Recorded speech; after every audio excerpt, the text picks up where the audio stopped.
William Ruto ewi lo makamano e kaunti ma Narok jumani.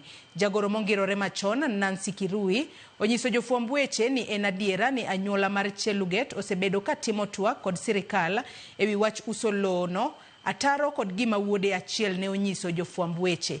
Chris Owino ni gima thoth. Mana seche machuok bang' wuod PC machon ma Nyanza mosenindo Isaiah Cheluget kwedo weche mane owach kod jatend piny William Ruto ne gichopo e winjruok mar nyiewo lope mar ekas 5,800 mayudore e kaunti ma Narok.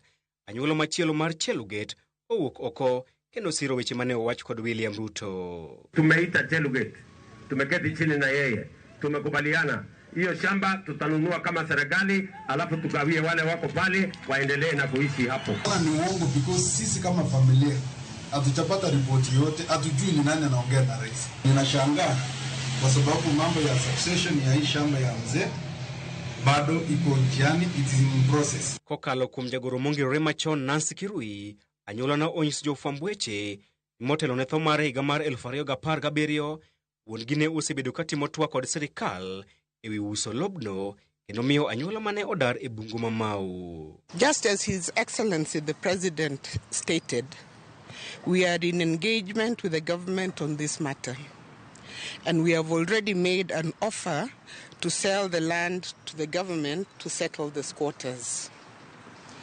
Interestingly and worthy of note, our father, the late Isaiah Cheluget, had on several occasions reached out to the government looking for a peaceful and amicable solution.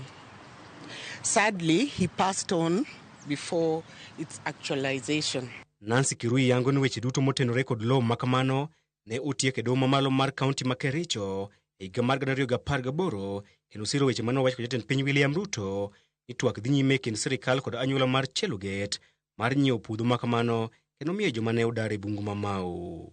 We wish to confirm that we have met on several occasions with the President's representatives, namely the PS for Lands, the Governor for Ywaruok, and the Director of Settlements, in an effort to find a solution to the long-standing dispute concerning our late father's land, LR Ilmotiok Sismara/54. Mae en ataro kod chung' mane okaw kod wuod Cheluget miluongo ni Moses Kirui mane okwedo twak moro amora kind Ruto kod wuongi ewi uso puodho makamano ka bende osingo mar dhi e doho kendo ndonyo ne sirkal ewi temo yako lopgi. Rais alipokuja juzi alikuja akaongelesha watu akasema ameongea na baba mwenye alikufa miaka 7 iliyopita.